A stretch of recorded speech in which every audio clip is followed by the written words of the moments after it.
Donald Trump has rated women's bodies on a scale of 1 to 10 for 40 years. He's called them pigs, dogs, slobs, and horseface.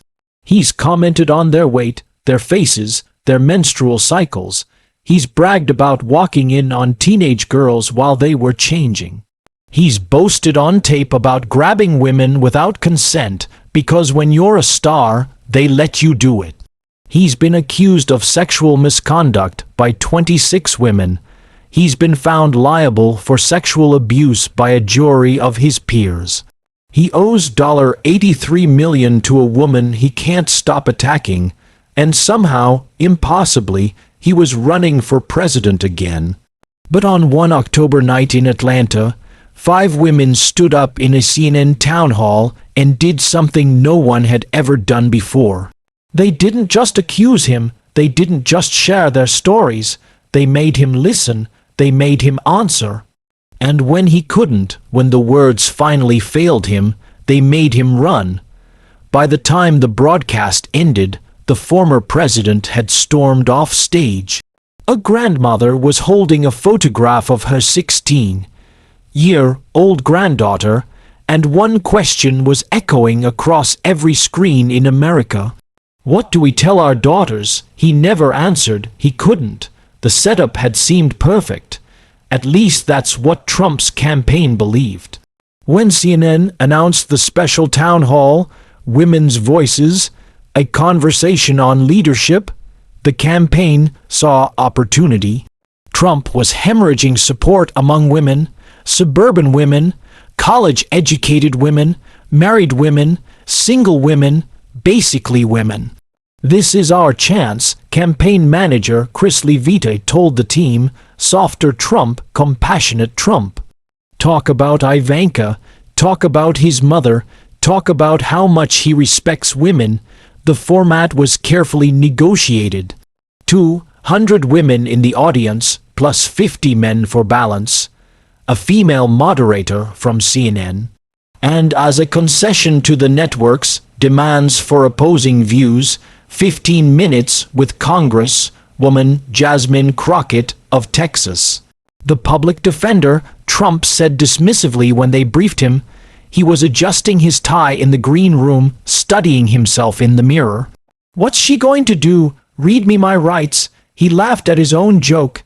His sons laughed with him. Women love me. Trump continued, satisfied with his reflection. The beautiful ones especially. I just have to be charming. This is going to be easy. 4 floors below, in a smaller preparation room, Jasmine Crockett was laying out 2 folders on the table. One was pink, one was red. Her chief of staff, Marcus Chen, watched nervously. You know he's going to try to be charming tonight. They've been coaching him all week. Presidential Trump, I know, and you're prepared for that. Crockett looked up. There was something cold in her eyes, not angry, focused. Marcus, I've spent years representing women in courtrooms, women who were assaulted, harassed, abused, women who had to sit across from the men who hurt them and tell their stories while defense attorneys tried to tear them apart. She tapped the pink folder. This one is for what he said. The words that came out of his mouth on tape in interviews. On the record, she tapped the red folder. This one is for what he's done. The court documents, the verdict, the $83 million. She closed both folders and stacked them neatly. He's never had to answer. To women he couldn't fire, divorce, or pay off. Tonight he will at 8:58 p.m. Eastern. Both participants took their positions. The CNN studio was configured differently than usual. Curved seating, designed to feel intimate, non-confrontational.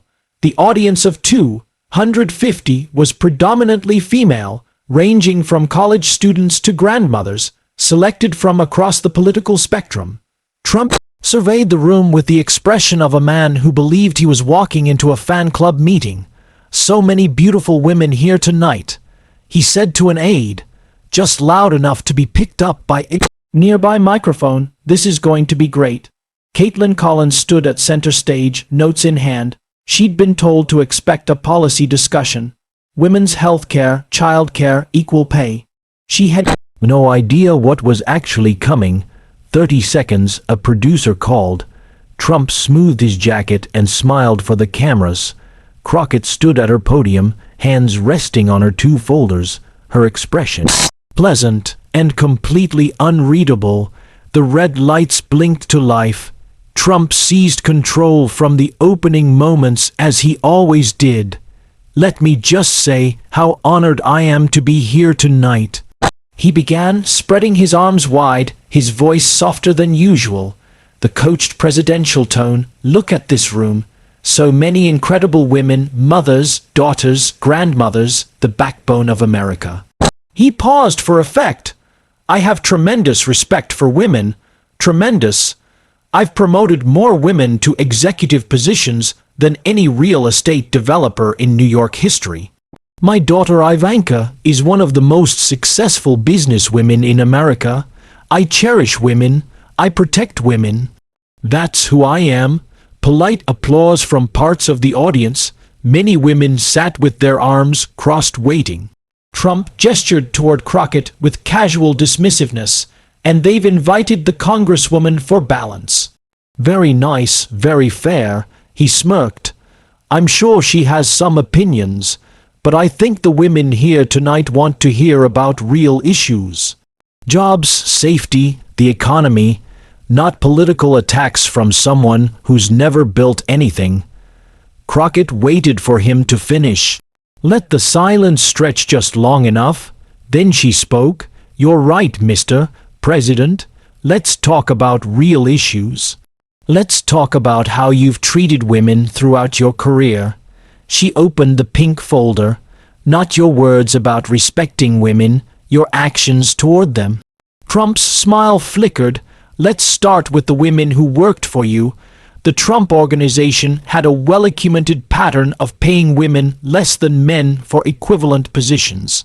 Female executives reported a hostile environment where comments about their appearance were constant and expected."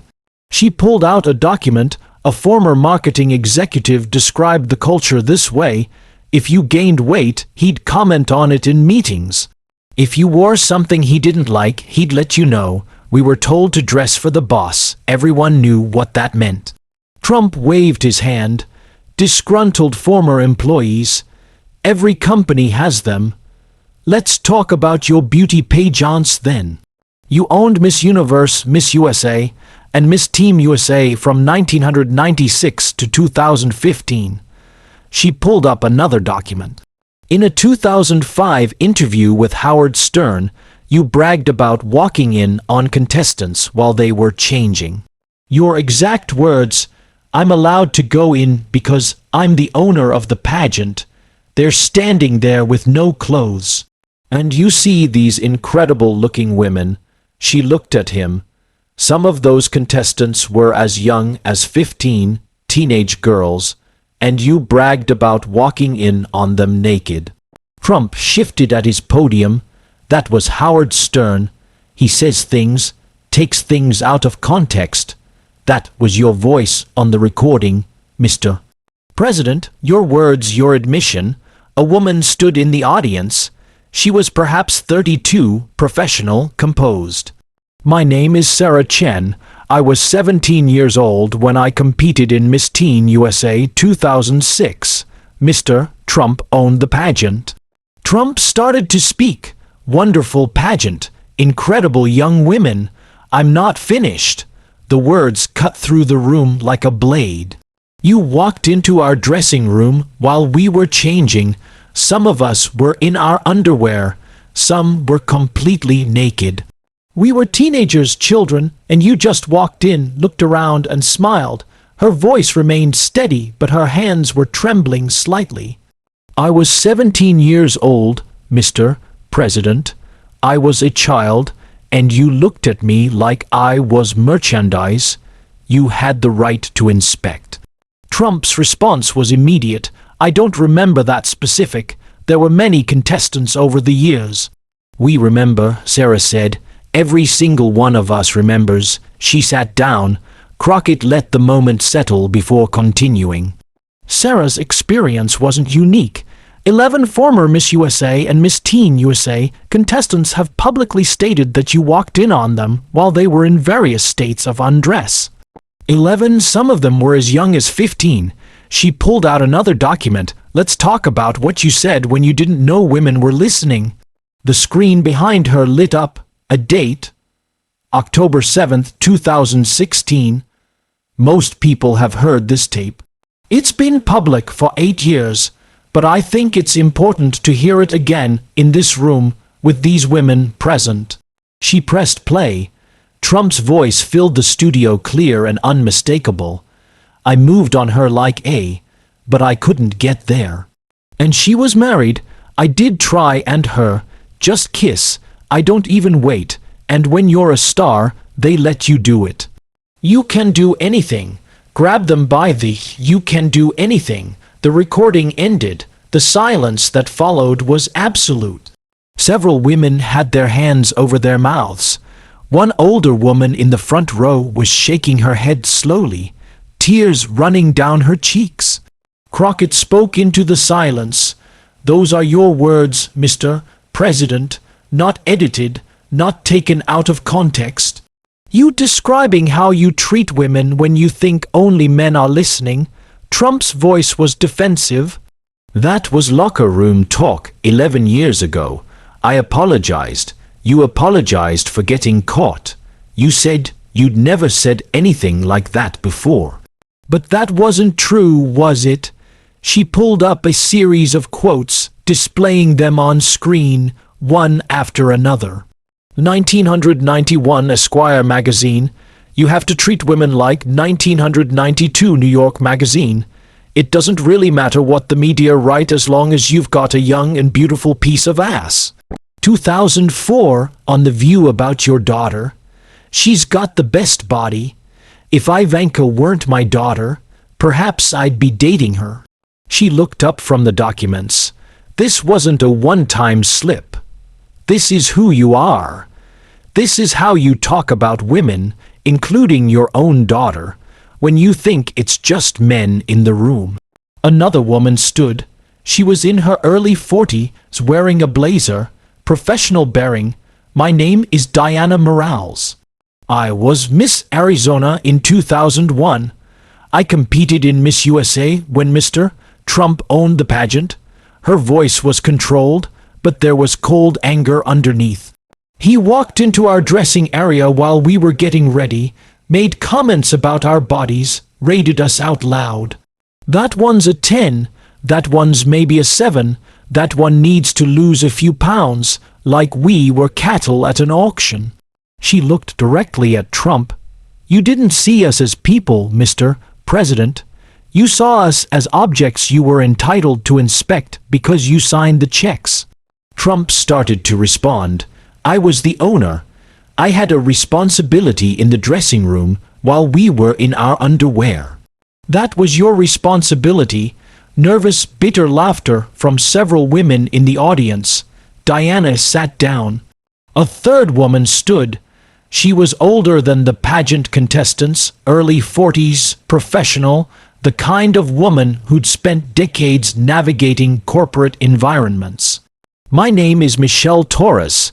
I worked in marketing at the Trump Organization from 2008 to 2012. She spoke with the measured cadence of someone who had rehearsed this in her mind 1,000 times. I wasn't a beauty queen. I was an employee, a professional. I thought that meant I'd be treated differently. Pause. I was wrong. The comments about appearance were constant. If you gained weight, everyone knew. He'd mention it in meetings. If you wore a skirt that was too long or too short, he'd let you know. We were evaluated on our looks as much as our work. She took a breath, but that wasn't the worst part. The worst part was the touching. The room went very still. Not groping exactly, but hands on shoulders that lingered too long, hugs that pressed too close, comments about your body delivered while standing inches away so you could feel his breath on your face. We all learned to manage it. We warned new female employees. We created systems. Never get in an elevator alone with him. Never stay late if he was still in the building. Never wear anything too form-fitting or too revealing, but also nothing too conservative or you'd be no fun. She looked at the other women in the audience. We called it the Trump Survival Guide. Every woman who worked there knew the rules. Trump's voice rose. I've never had a single HR complaint because HR reported to you. Michelle's voice was ice. Because we needed our jobs. Because we saw what happened to women who complained. They were gone within weeks. Performance issues not a good fit. The message was clear. She sat down. Another woman stood. She was perhaps 50 with the weary look of someone who had seen too much. My name is Barbara. I'm not going to give my last name because I've seen what happens to women who speak up about you. Her voice was steady but strained. I worked at a Trump property in Atlantic City in the early 1990s. I wasn't a beauty queen, I wasn't an executive, I was in housekeeping, invisible, mostly the kind of woman people look right through.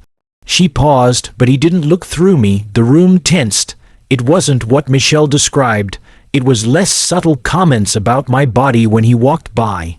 Once, he grabbed my arm to stop me in a hallway, told me I should smile more, that I'd be pretty if I smiled. Her hands were shaking. I was 42 years old. I'd been married for 20 years. I had 2 kids, and this man, this rich man who owned the building, grabbed my arm like he owned me too. She wiped her eyes. I never told anyone. Who was going to believe a housekeeper over Donald Trump? Who was going to care? We were supposed to be grateful for the job, supposed to put up with whatever happened. That's just how it was. She looked at the audience, at all the women who had stayed silent for all the years. How many of us are there, Mr. President? How many women have kept quiet because we knew no one would believe us? How many are watching right now and remembering something they've never told anyone? She sat down. The woman next to her immediately reached for her hand. Crockett let the testimonies accumulate like evidence in a trial. 4 women so far: a teenage beauty contestant, a pageant winner, a professional employee, a housekeeper, different backgrounds, different decades, same pattern. She pulled out another document, but these women didn't have the resources to fight back. They told their stories and you called them liars.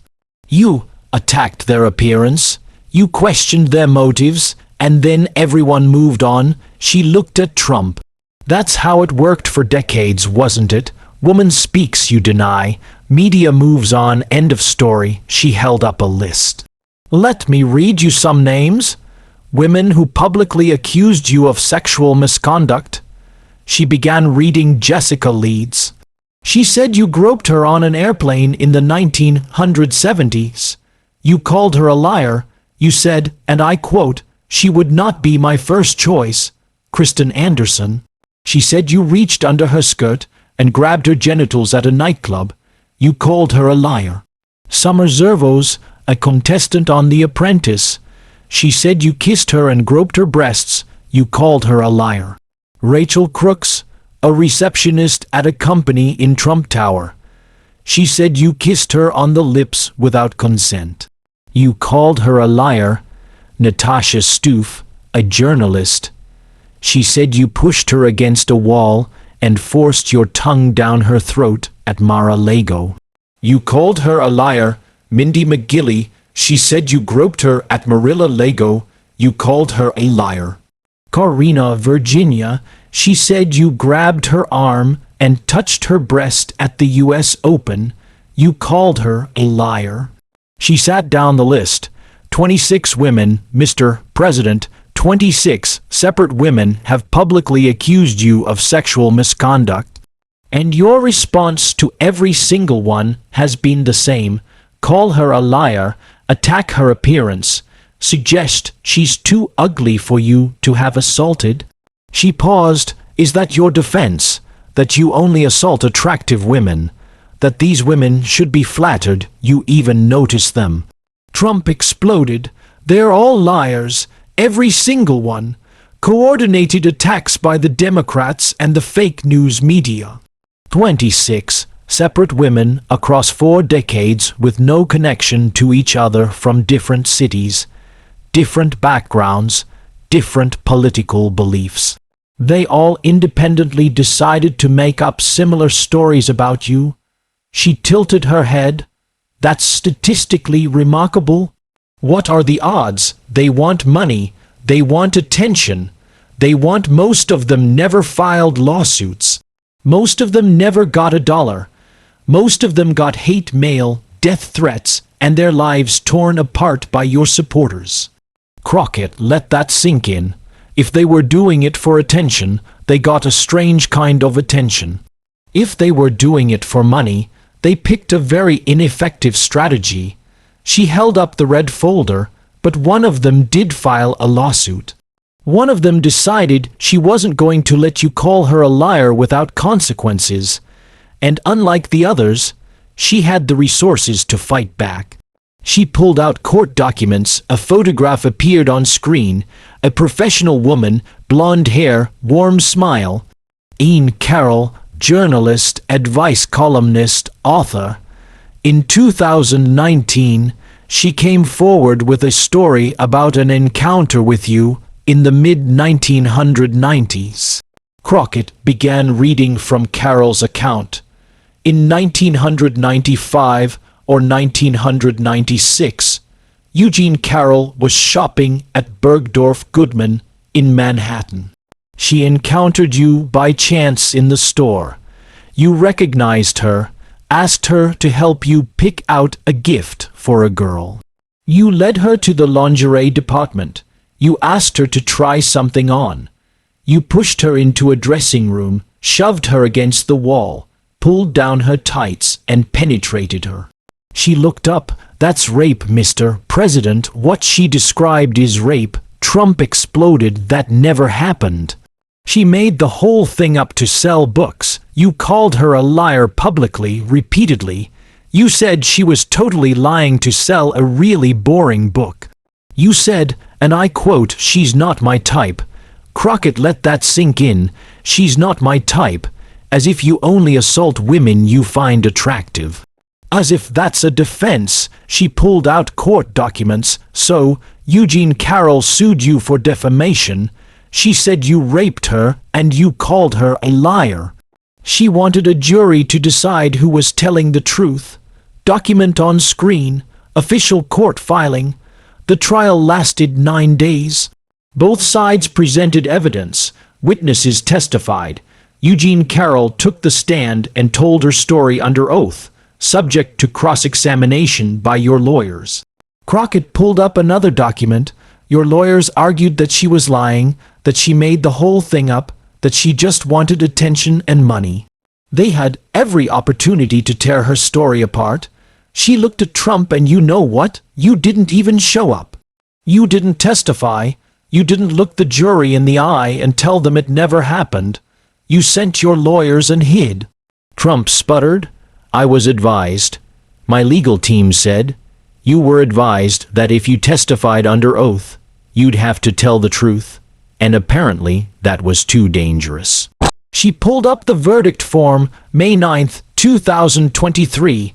A federal jury in Manhattan, 9 people randomly selected from the community, no political agenda, heard all the evidence. They deliberated for less than 3 hours, and they rendered their verdict. She reads slowly, letting each word land. Count 1, did Donald J. Trump sexually abuse Eugene Carroll? Answer, yes. Count 2, did Donald J. Trump rape Ian Carroll? Answer, the jury could not reach a unanimous verdict. Count 3, did Donald J. Trump defame Ian Carroll? Answer, yes. She looked up. Let me be clear about what that means. The jury unanimously agreed that you sexually abused her. The only disagreement was about whether the legal definition of rape under New York law applied to what you did, but they all agreed. You sexually abused Ian Carroll. They awarded her $5 million in damages. Trump was shaking his head violently. That verdict was rigged. The judge was biased. New York is you appealed, you lost. The Second Circuit Court of Appeals reviewed the case and upheld the verdict. The judgment stands. She set down the document. A jury of American citizens randomly selected Democrats and Republicans, men and women, heard the evidence and decided that you sexually abused Ian Carroll. That's not an accusation anymore, Mr. President. That's a legal fact. That's the law of the land. A woman in the audience stood. She was perhaps 60 with silver hair and an air of professional authority. My name is Dr. Rachel Hoffman. I'm a clinical psychologist. I've spent 30 years treating survivors of sexual assault. Her voice was measured. Clinical? Do you know what the most common thing my patients tell me is? No one will believe me. He's too powerful. It's my word against his. What's the point of reporting when nothing ever happens? She looked at the verdict displayed on screen. Ian Carroll had money. She had resources. She had a public platform. Most of my patients have none of those things. And it still took her 4 years, millions of dollars in legal fees, and endless public attacks from the most powerful man in America. She turned to face the audience, but she won. A jury believed her, not him, her. She looked at Trump. You have no idea how much that verdict meant to women who never got their day in court, who never got to hear a jury say, "We believe you." She sat down. A younger woman stood, late 20s. She clutched her hands in front of her, as if physically holding herself together. My name is Amanda. I'm not going to give my last name because I've seen what happens to women who come forward. Her voice shook slightly. I was sexually assaulted in college by someone I knew, someone popular, someone everyone liked. The room was absolutely silent. I never reported it. I was afraid no one would believe me. I was afraid of what he'd say about me. I was afraid of becoming the girl who accused him for the rest of my college career. She wiped her eyes. When I heard about the Carroll verdict, when I heard that a jury found him liable, I cried for 2 hours. Not because I was sad, because for once a woman was believed. For once there were consequences. She looked at Trump. You're the most famous man in America. You have more money than I'll ever see, more lawyers than I can count, more power than anyone. Her voice strengthened, and you still couldn't escape the truth. A jury heard the evidence and believed her, not you, her. She sat down. Crockett continued, her voice quiet. $5 million, that was the first verdict, but you couldn't stop there. Even after a jury found you liable for sexual abuse, you kept attacking Eugene Carroll. She pulled up Trump's statements from after the verdict. The day after the verdict, you said, I have no idea who this woman is. This verdict is a disgrace. A week later, what kind of woman meets somebody and brings them up, and within minutes you're playing hanky-panky in a dressing room? A month later, in a scene in town hall? This woman, I don't know her. I never met her. I have no idea who she is. A photograph appeared on screen. Trump and Carroll together at a party, smiling, clearly acquainted. You said you never met her. This photograph suggests otherwise, so she sued you again for the statements you made after the first verdict. And on January 26, 2024, a second jury heard the evidence. She held up the verdict. $83, $3 million, the number hung in the air. $83 million for defamation because even after being found liable for sexual abuse, you couldn't stop attacking your victim. You couldn't stop calling her a liar. You couldn't control yourself. She set down the papers. 2 juries, Mr. President, 2 separate groups of American citizens. They heard the evidence, they deliberated, and both times they believed her, not you. Trump's voice was strained. I'm appealing. This is election interference. You can appeal all you want. Right now, today, as you stand on this stage asking women to vote for you are a man who has been found liable for sexual abuse. That's not a political attack. That's a court record. An older woman rose from her seat. She was perhaps 73, with gray hair pulled back in a neat bun, reading glasses on a chain around her neck. She moved slowly, deliberately, holding something in her hands, a photograph. The room seemed to sense that something was shifting. Even Trump went quiet. "My name is Patricia Fielding. I'm 73 years old. I've been a Republican my entire adult life." Her voice was steady, but there was a tremor underneath. "I voted for Richard Nixon. I voted for Ronald Reagan twice. I voted for George H.W. Bush and George W. Bush. I believe in personal responsibility. I believe in family values. I believe in the dignity of the individual." She paused. "I voted for you, Mr. President, in 2016 and in 2020. I voted for you twice." Trump seemed to relax slightly, a supporter. "Maybe this would be different. I have 3 granddaughters," Patricia continued. "The oldest is 16. Her name is Emma." She held up the photograph, a teenage girl with long brown hair and braces smiling at the camera. "Emma is smart. She's beautiful. She's kind. She wants to be a doctor someday. She volunteers at our church. She has her whole life ahead of her." Patricia's voice began to waver. "Last year, a boy at Emma's school touched her without her permission, grabbed her in the hallway in front of his friends, laughing. She was humiliated. She was scared. She told a teacher. The room was absolutely still. Do you know what that teacher said? Silence. Boys will be boys. Don't make such a big deal out of it. You don't want to ruin his life over a little thing like this." Patricia's hands were shaking now. The photograph trembled. "Emma came home crying that day, not because of what the boy did. She's tough, my granddaughter. She came home crying because of what the teacher said, because she learned that day that what happens to her body doesn't really matter. That if a boy wants to touch her, that's just how things are, that she should stay quiet and not make trouble." She looked at Trump. "I sat with her that night, held her, tried to explain that it wasn't okay, that she had every right to be angry, that what happened to her was wrong, no matter what anyone said." A tear ran down her cheek, and then she asked me a question. The room held its breath. She asked, "Grandma, didn't that man you voted for say it's okay to grab women? Isn't he going to be president again?" Patricia wiped her eyes with the back of her hand. I didn't know what to say because she was right. "You said it on tape. Grab them by the when you're a star, they let you do it. You say those words and I voted for you anyway." She was crying openly now, still holding Emma's photograph. "I told myself it didn't matter. I told myself it was just words, just locker room talk. I told myself that policies were more important than character, that the economy mattered more than decency." She looked at her granddaughter's face in the photograph. "But Emma asked me, Grandma, it's okay for him to say that. Why isn't it okay for the boy at my school? What's the difference?" A long pause, and I didn't have an answer because there is no answer. There's no explanation that makes sense. Either it's wrong for men to grab women without permission or it isn't.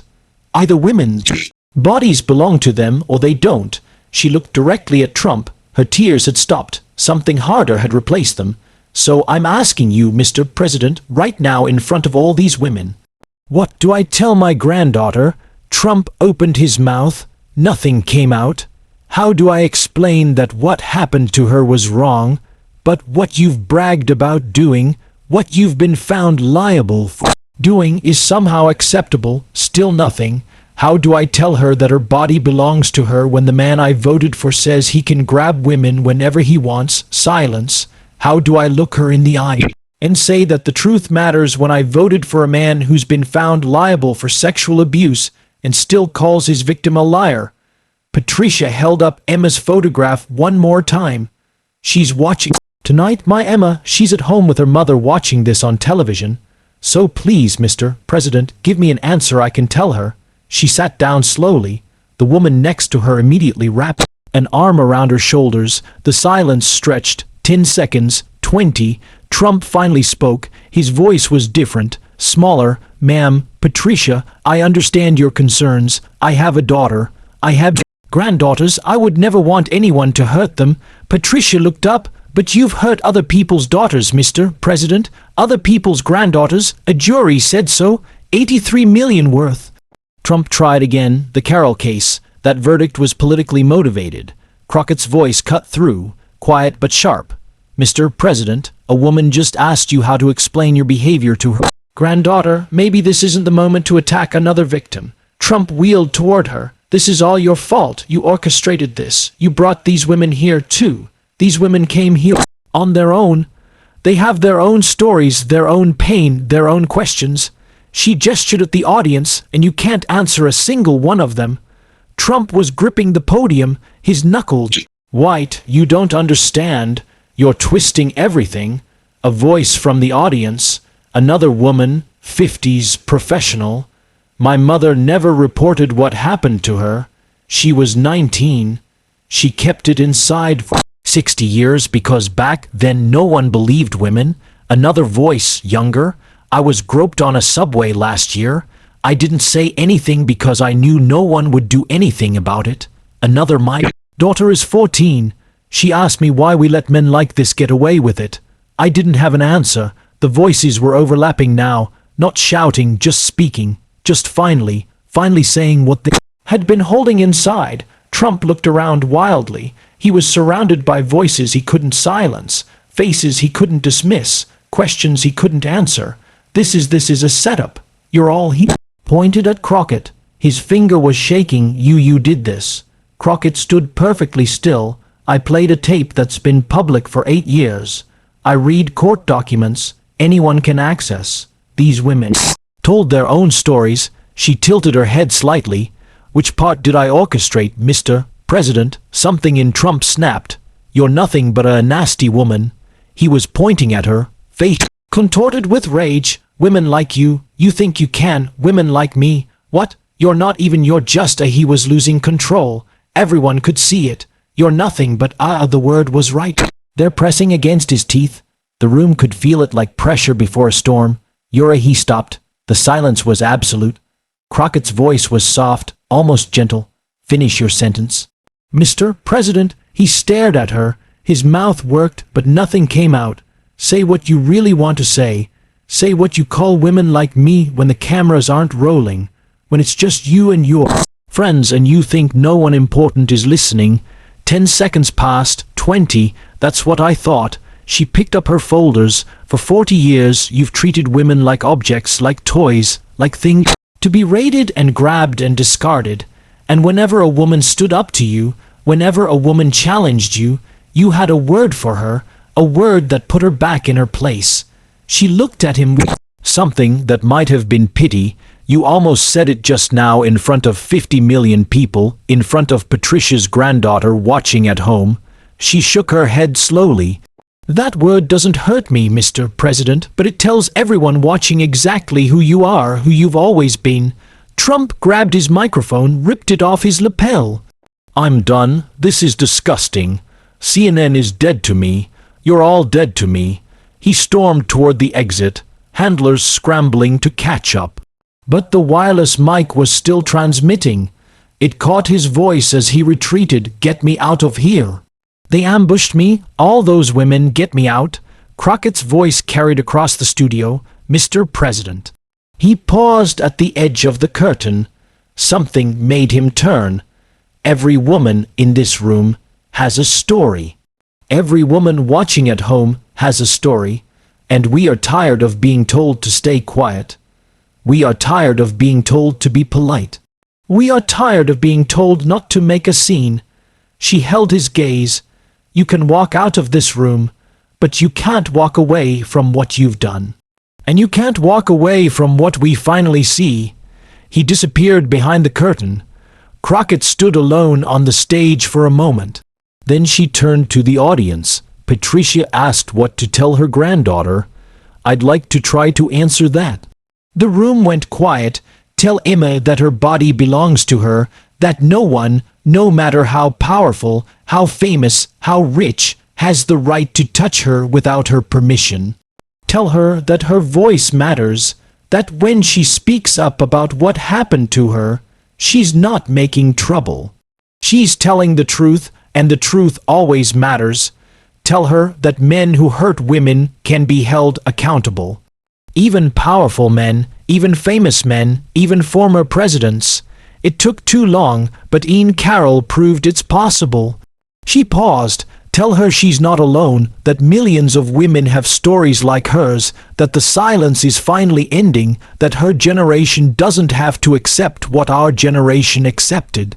She looked at Patricia, and tell her that her grandmother is brave, because standing up in front of the whole country and asking that question that took more courage than most people will ever have. Patricia nodded, still holding Emma's photograph. Crockett turned back to the wider audience. One more thing. In a few weeks, this country is going to decide what kind of nation we want to be. Whether we want to be led by someone who grabs women and brags about it, or whether we want something better. She gathered her folders. That's not a political question, that's a moral one, and every woman in America and every man who loves a woman who has a daughter who has a mother gets to help answer it. She looked at the camera. Emma's watching, our daughters are watching, our granddaughters are watching. Let's show them who we are. The broadcast officially ended at 10:47 p.m. Eastern, 33 minutes ahead of schedule. By 110 p.m., the internet had rendered its verdict. Women's Reckoning hit #1 worldwide within 15 minutes. The clip of Patricia Fielding asking, "What do I tell my granddaughter?" crossed 30 million views before midnight. By morning, it would be over a 100 red million. The moment of Trump's almost word, that terrible pause, the way his mouth formed something he couldn't quite say, became the subject of endless analysis. Everyone knew what word was in his mouth. Everyone understood what he'd almost called her. Finish your sentence trended at #2. Or, what do we tell our daughters at #3? Within hours, something remarkable began happening across the country. Women started sharing their own stories, not just about Trump, about their own experiences, the harassment they'd endured, the assaults they'd never reported, the silence they'd kept for years, sometimes decades. The hashtag #Dudlarm2 finally exploded with testimonies. Unlike the first wave of Me Too in 2017, this one felt different, more personal, more intergenerational. Grandmothers telling stories their grandchildren had never heard, mothers finally explaining why they flinched at certain words, certain touches, certain situations. By 200 a.m., Twitter's servers were struggling to keep up. By dawn, the hashtag had been used over 4 million times. The stories poured in. I was 14, he was my teacher, I never told anyone until tonight, with Me Too, finally. My mother just called me, she's 72. She told me something happened to her in college. She's never told anyone in 50 years. Me Too, finally. Watching Patricia gave me the courage to finally tell my husband what happened before we met. He held me while I cried, Me Too, finally. I'm 16. A boy at school grabbed me last year. I didn't report it. After tonight, I'm going to Me Too, finally. Not all the responses were supportive. Trump's defenders mobilized quickly, flooding social media with counter hashtags and accusations of political hit jobs. But they were outnumbered, outvoiced, overwhelmed by the sheer volume of women who had finally decided to speak. Trump's Truth Social erupted with characteristic fury. 11:12 p.m. Total setup. CNN is finished. Fake women, fake stories, fake news. 11:29 p.m. Patricia is probably a Democrat plant. No real Republican would ask those questions. 11:47 p.m. I never did what they said. All lies. The beautiful women love me. Always have. 12:08 a.m. The Crockett woman is a disgrace. very low IQ, nasty person, 12:34 a.m., going to bed now. Everyone says I won tonight. Biggest ratings ever. He posted 43 more times before dawn, each one angrier than the last, none of them answering Patricia's question. None of them addressing the verdict, none of them acknowledging what had happened in that room. The morning shows were unanimous in a way morning shows rarely are. CNN replayed Patricia's moment on a loop. The photograph of Emma, the trembling hands, the question that had no answer. Analysts who normally bickered about everything sat in stunned silence, unable to find words to add. NBC Today's show opened with a montage of the women who had spoken. Sarah Chen at 17, Diana Morales being rated like cattle, Michelle Torres describing the Trump survival guide, Amanda crying as she talked about being believed for the first time, and finally, Patricia holding Emma's photograph. "I've been in television for 30 years, the host said afterward. "I've never seen anything like that, and I don't think I'll ever forget it." ABC Good Morning America led with an interview with Patricia herself, who had agreed to speak one more time. She sat in the studio composed now, Emma's photograph still in her hands. "I didn't plan to say all that," she told the interviewer. I've been carrying that question for months ever since Emma asked me, and I thought if I have a chance to ask him directly maybe he'll have an answer." "Did he?" Patricia was quiet for a moment. "No, he couldn't even look at me. He couldn't even try." "What did Emma say after the broadcast?" Patricia smiled, the first smile anyone had seen from her. "She called me. She was crying. She said, 'Yow, Grandma, you were so brave.' And I told her that she was the brave one for asking me that question in the first place, for making me think about what I was really supporting." She paused. "You know, when you're my age, you think you've got it all figured out. You've made your decisions, you know who you are, and then a 16-year-old asks you one question and you realize maybe you don't know anything at all. What changed for you? Everything." Patricia's voice was firm now. "I spent years making excuses. It's just words. Politicians all lie. At least he's not a Democrat." But Emma cut through all of that. She just asked, "Why is it okay for him and not okay for the boy at school?" And I couldn't answer because there is no answer. She looked at the camera. "I won't be voting for him again, and I don't think I'm the only one." The interviewer nodded. "Have you heard from other women, other grandmothers?" "My phone hasn't stopped ringing since last night. Women I haven't talked to in years. Women from my church, from my bridge club, from my neighborhood. All of them saying the same thing. I've been thinking the same thing, but I didn't know how to say it."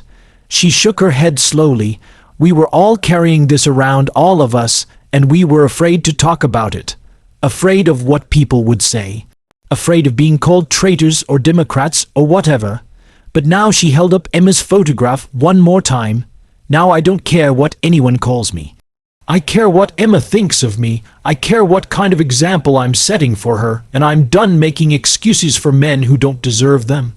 The poll numbers told the story in brutal, quantifiable terms. Within 72 hours, Trump's support among women dropped 15 points. Among suburban women, the demographic his campaign had specifically targeted with the town hall, 18 points. Among women over 65, Patricia's demographic, the drop was 21 points, but it wasn't just women. Among men with daughters, support dropped 8 points. Among married men, 6 points. The question Patricia had asked wasn't just resonating with women. It was forcing men to think about the women in their own lives. Internal campaign polling leaked to the press within a week showed even more devastating numbers. Among voters who had watched the broadcast live, Trump's favorability had dropped 27 points. Among those who had seen clips of Patricia's question, 19 points. "We're in crisis mode," one anonymous campaign staffer told a reporter. "He can't talk about women, he can't talk about the verdict, he can't talk about the tape, what's left?" 5. Republican women in Congress quietly declined to appear at campaign events. 3. Withdrew their endorsements entirely, issuing carefully worded statements about focusing on my own re-election and letting voters make their own decisions.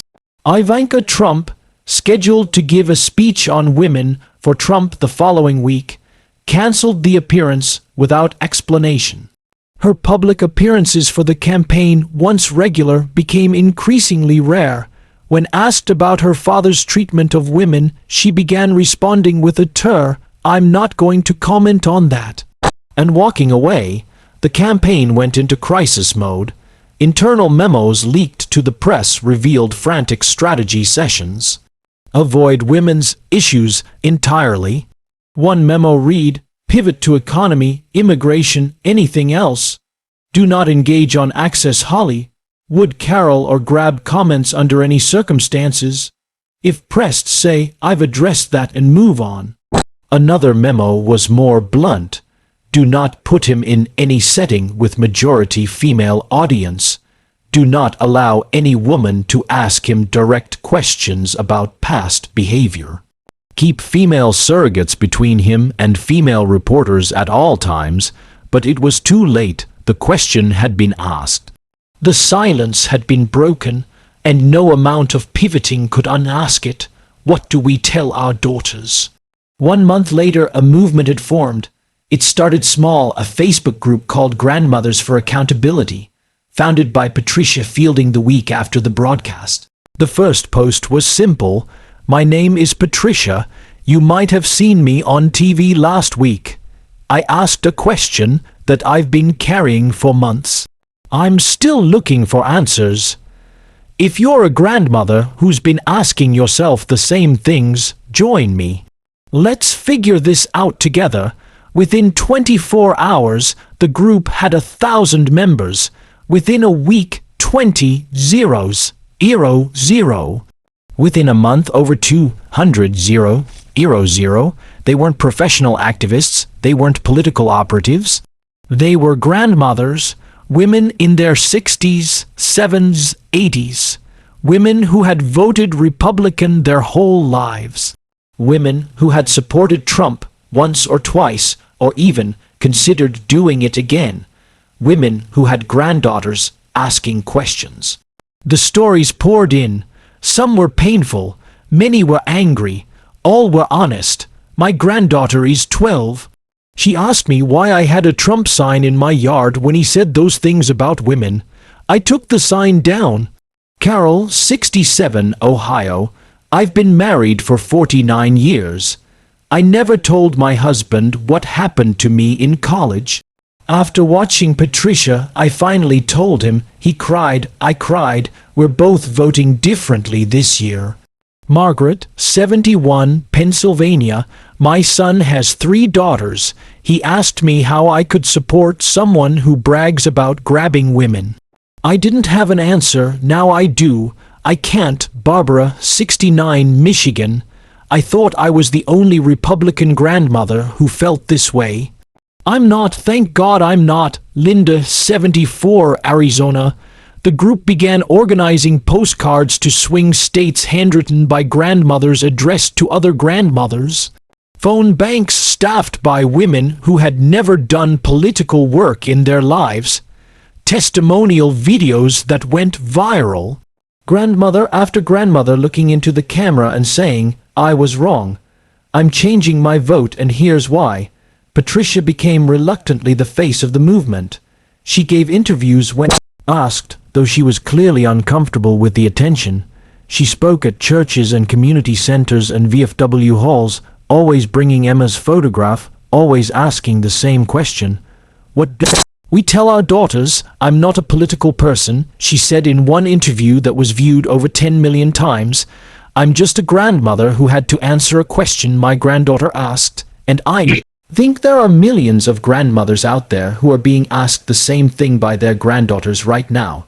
She paused. "We spent our whole lives teaching these girls to respect themselves, to stand up for themselves, to not let boys treat them badly, and then we voted for a man who brags about treating women exactly the way we told them to never accept. She shook her head. They see the contradiction. Even if we didn't want to see it, they see it, and they're asking us to explain it, and we can't. The movement spread beyond grandmothers. Mothers joined. Young women joined. Even some men, fathers, grandfathers, husbands who had watched their wives and daughters react to the broadcast and couldn't ignore what they'd seen. A counter hashtag emerged termed Grandma's Trump, but it never gained the same traction. The women posting under it seemed defensive rather than convinced, angry rather than inspired, and as the weeks passed, some of them quietly stopped posting, some of them quietly joined the other side. Ian Carroll gave her first major interview since the broadcast 3 weeks after the town hall. "I watched Patricia ask that question," she said, "and I thought that's why I did this. Not for the money, not for revenge for women like Emma. So that someday when a girl asks, why do we let men get away with it? The answer can be, we don't. Not anymore." The interviewer asked about the verdict, about the $83 million, about what it meant. "The money doesn't matter to me," Carroll said. "I'll probably never see most of it. He'll appeal forever. What matters is that a jury believed me. What matters is that it's on the record forever. Donald Trump sexually abused Ian Carroll. That's not an accusation. That's a legal fact. He can never make that go away." She smiled slightly. "He's been calling me a liar for 5 years. He's still calling me a liar, but the verdict will outlast both of us long after we're gone. That document will exist and people will know the truth." The interviewer asked what she would say to women who had been assaulted but never came forward. Carroll was quiet.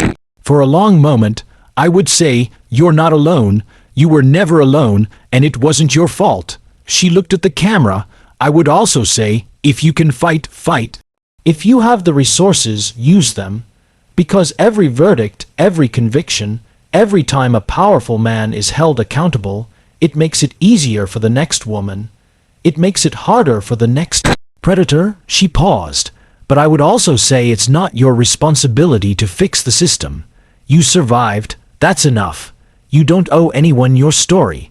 You don't owe anyone a legal battle that might destroy you. Some of us have the resources to fight. Many don't, and that's not a personal failing. That's a broken system." The $83 million judgment remained under appeal.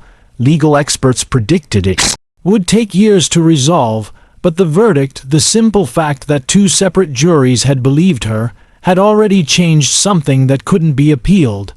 At a rally in Michigan 2 weeks after the broadcast, Trump tried to address what had happened. That thing at CNN, total setup, fake women, fake stories, very unfair. But you know what? I walked out because that's what strong people do. They don't sit there and take abuse from nasty people. I walked away. That's strength. The crowd cheered, but the cheers seemed thinner than before. The arena was barely half full. His team had chosen a smaller venue specifically to avoid the optics of empty seats, but even so, the upper sections were roped off. And when Trump asked, as he always did, "Where are my beautiful women? We love the women, don't we?" the response was notably muted.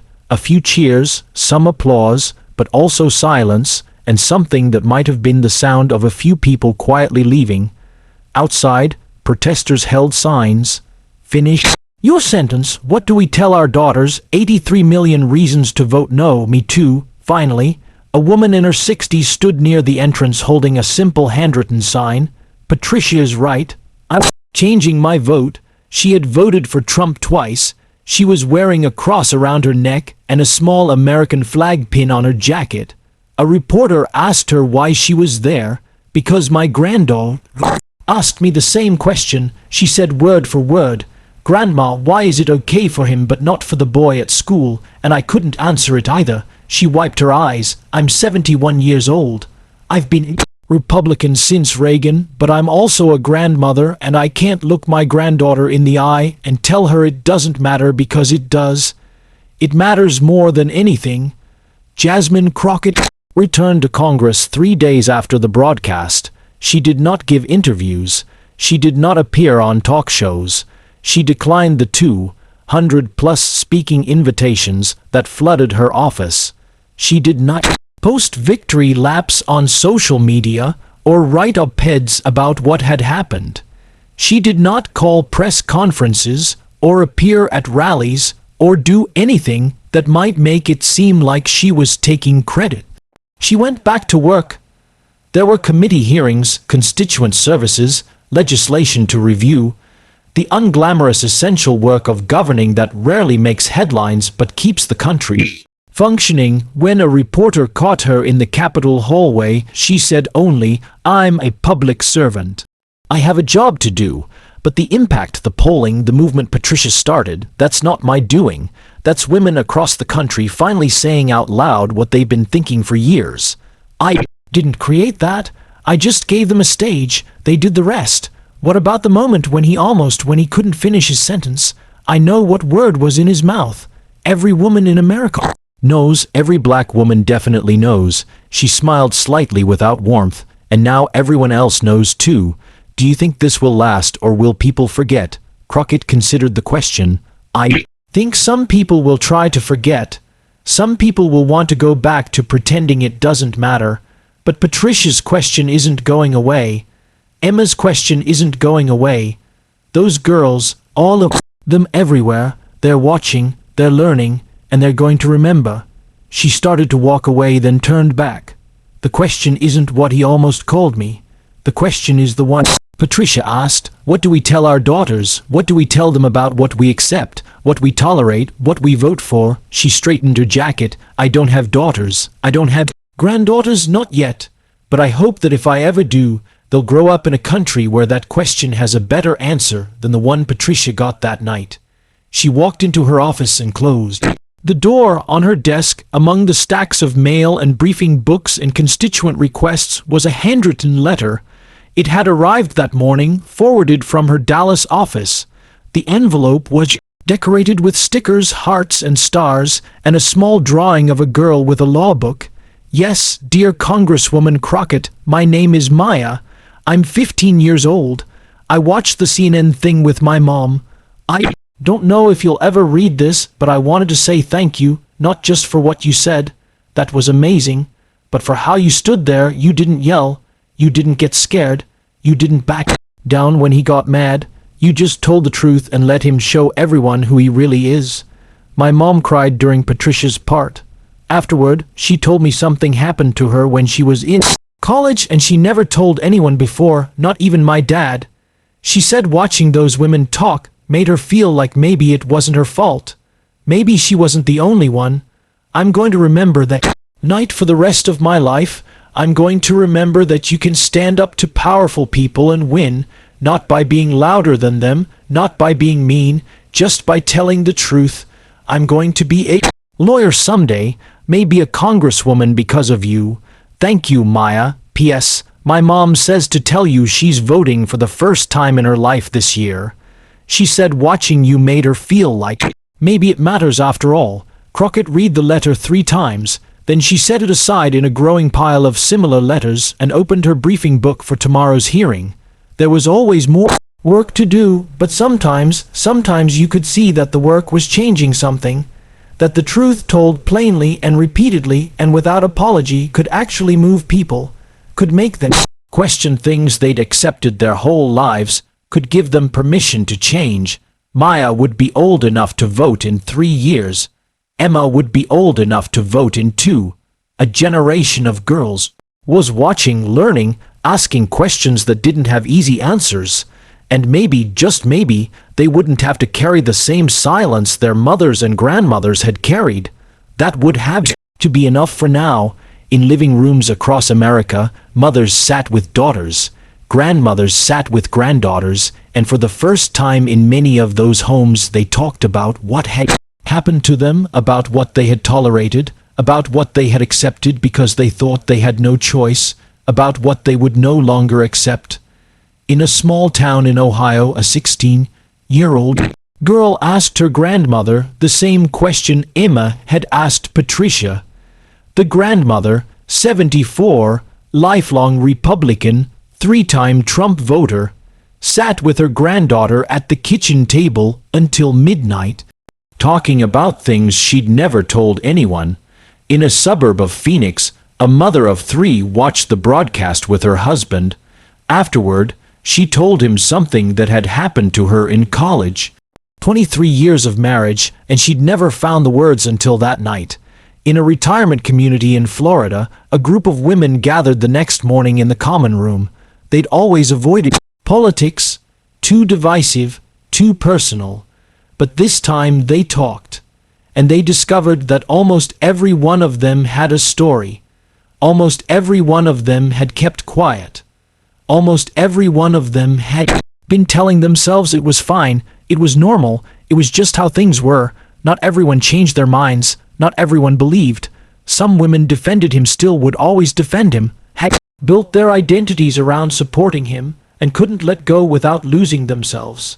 But others, more than anyone expected, sat quietly with what they had seen, with Patricia's trembling hands, with Emma's photograph, with the question that hung over everything.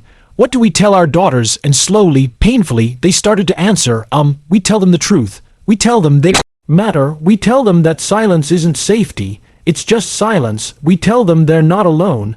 We tell them that things can change. We tell them to speak up even when it's hard, especially when it's hard. We tell them that we're sorry it took so long. And in bedrooms and dorm rooms and locker rooms and offices across the country, girls and women who had been taught to stay quiet started to find their voices, not all at once, not everywhere, but enough to matter, enough to change things, because that's how it happens. One voice at a time, one story at a time. One grandmother holding a photograph and asking the question no one else would ask. Maya would be old enough to vote in 3 years. She was already planning to study political science. Emma would be old enough to vote in 2. She was thinking about law school. A whole generation of girls was watching, learning, asking questions, demanding answers. And maybe, just maybe, they wouldn't have to carry the same silence their mothers and grandmothers had carried. Maybe they wouldn't have to smile when they wanted to scream. Maybe they wouldn't have to accept hands that lingered too long, comments that cut too deep, treatment that wasn't treatment at all, but abuse dressed up in professional language. Maybe they would have words for what happened to them. Maybe they would have courts that believed them. Maybe they would have leaders who respected them. Maybe that night in Atlanta, a former president stormed off a stage because he couldn't answer a grandmother's question. A week later, a movement had formed. A month later, the polls had shifted. A year later, when historians wrote about what changed in American politics, many of them would point to that moment, not Crockett's questions. She always deflected the credit. But Patricia's a 73-year-old grandmother holding a photograph, asking the simplest and most devastating question imaginable. What do we tell our daughters? The answer was still being written, but for the first time in a long time, women were the ones holding the pen. 5 women stood up that night. They told their stories, they asked their questions, and when he couldn't answer, when the words finally failed him, they watched him run. They'd been told to stay quiet, to be polite, to not make a scene. They made a scene. If this story moved you, share it with a woman in your life. Share it with a daughter, a mother, a grandmother. Share it with someone who needs to know they're not alone.